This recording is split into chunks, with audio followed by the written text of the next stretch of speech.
dikasih masalah, jangan khawatir. Karena ciri orang hidup itu pasti punya apa? Masalah. Kalau tidak ingin punya masalah, jangan hidup. Apa yang Allah lihat bukan ujiannya, tapi yang Allah lihat siapa yang paling baik amalnya ketika dia mendapatkan ujian itu. Kalau teman-teman ikut ujian, hasilnya tidak lulus, yang salah soalnya atau jawabannya. Jangan pernah nyalahin soal. Karena soal anak SD nggak mungkin dikasih ke anak SMP. Soal anak SMP nggak mungkin dikasih ke anak SMA. Soal itu sudah tertakar, tak mungkin tertukar. Sama dengan ujian kita. Kenapa aku dikasih ujian yang seperti ini? Karena Allah tahu hati dan pundakmu kuat untuk menghadapi ujian itu. Maka mohon maaf ya, kalau ada yang sedang dikasih ujian, sambutlah ujian itu sebagai pesan cinta Allah kepada kita. Karena mohon maaf, disadari atau tidak, manusia itu kalau sedang dikasih ujian bisa lebih sadar dan bisa lebih dekat dengan Allah. Makanya sering Ahilman bilang, masalah itu singkatan. Masalah, masa mengenal Allah. Maka beruntunglah orang yang dikasih masalah, karena sebenarnya dia sedang disapa dan dicintai oleh Allah Subhanahu wa ta'ala. Di antara yang harus kita perbaiki dalam hidup agar kita bisa menemukan kebahagiaan, salah satunya adalah kita harus memiliki hati yang tenang. Hati ini mudah terbolak-balik. Maka dalam bahasa Arab, hati disebut dengan kolbu. Apa artinya? Sesuatu yang mudah terbolak-balik. Hati-hati ya, jangan salah ucap. Bukan kalbu, tapi kolbu. Kalbu dengan kolbu beda arti. Kolbu artinya hati. Kalau kalbu, mohon maaf, artinya anjing. Hati ini mudah terbolak-balik. Maka dalam keadaan yang kita hadapi, hati ini dibagi tiga. Satu, ada yang disebut dengan kolbun salim. Artinya hati yang selamat atau hati yang tenang. Ada yang kedua namanya qalbun marid, artinya hati yang berpenyakit.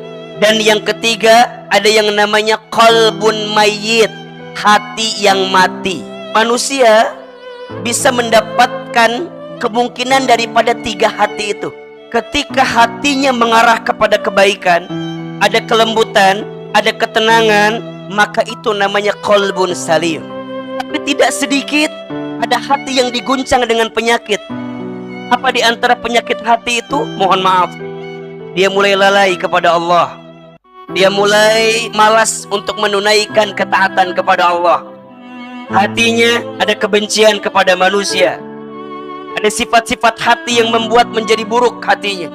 Ada sombong, ada ujub, ada takabur, ada riya, ada sum'ah, ada iri, ada dengki, dan seterusnya. Semua penyakit hati yang mengotori hati kita. Kalau penyakit itu dibiarkan, ujungnya akan menjadi penyakit yang terus ada di tubuh kita. Bahkan nauzubillah, boleh jadi nanti qalbun mayyit, hati yang mati. Bagaimana hati yang mati itu? Dia tidak punya semangat lagi untuk mengarungi kehidupan ini. Kadang ada bahasa gini, udahlah aku menunggu mati aja. Tidak teman-teman, hidup kita tidak semengenaskan itu. Tenang ya, jangan terlalu memikirkan sesuatu yang tidak harus kita pikirkan. Maka mohon maaf teman-teman sayang, hati ini pengennya hati yang selamat, pengennya hati yang tenang. Kalau hati kita berpenyakit, segera obati. Jangan sampai masuk kategori hati yang mati. Karena kalau sudah mati, agak sulit untuk mengembalikan dia hidup kembali. Berarti kalau sekarang ada yang bertanya, kenapa hatiku nggak tenang? Jawabannya coba dicek. Boleh jadi kita sedang jauh dari Allah Subhanahu wa ta'ala. Kenapa hati kita merasakan kegelisahan? Coba dilihat.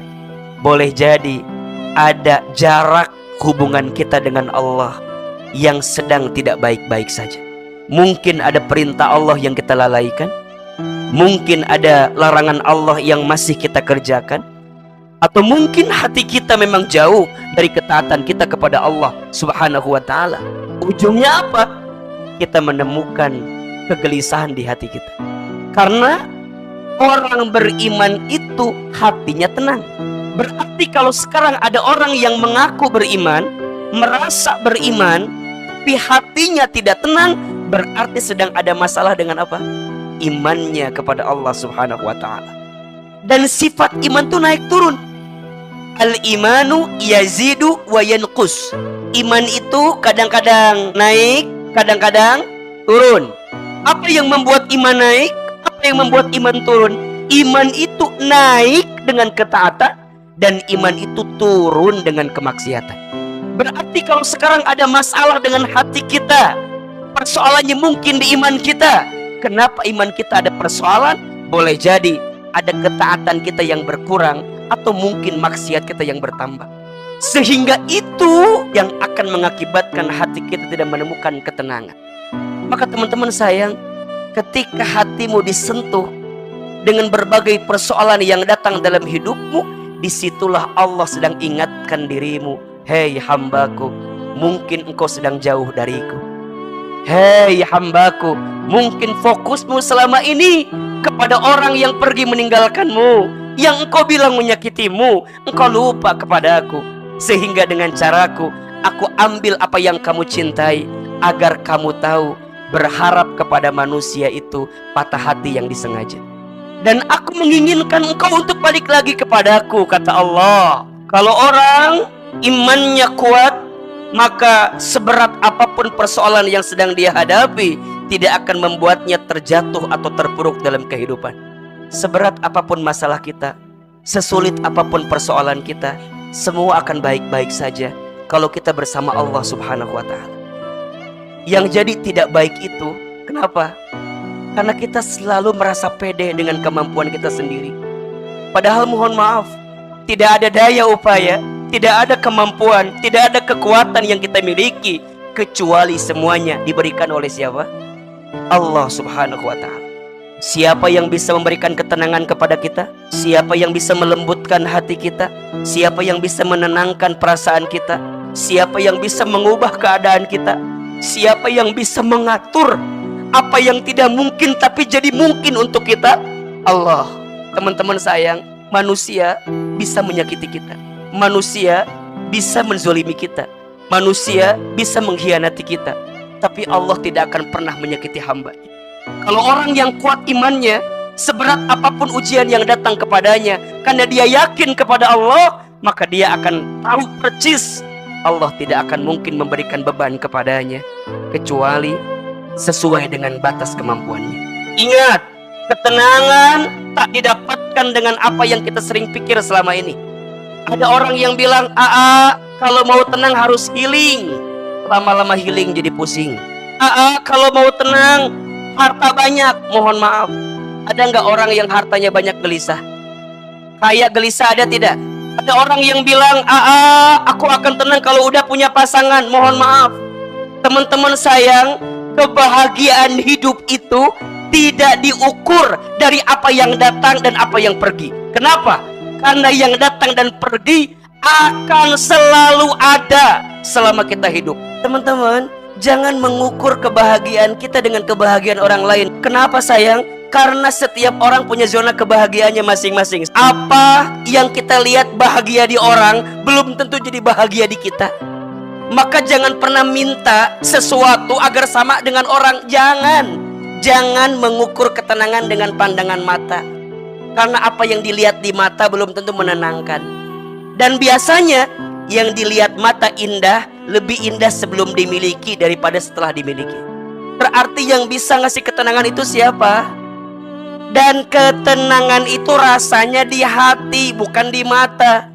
Maka jangan terkecoh dengan pandangan mata yang seakan-akan itu membahagiakan untuk kita, padahal juga enggak. Terus gimana tuh caranya, Hilman? Minta sama Allah, ya Allah, Engkau yang bisa memberikan ketenangan. Berarti apa prakteknya? Lakukan apa yang Allah cintai, tinggalkan apa yang Allah benci.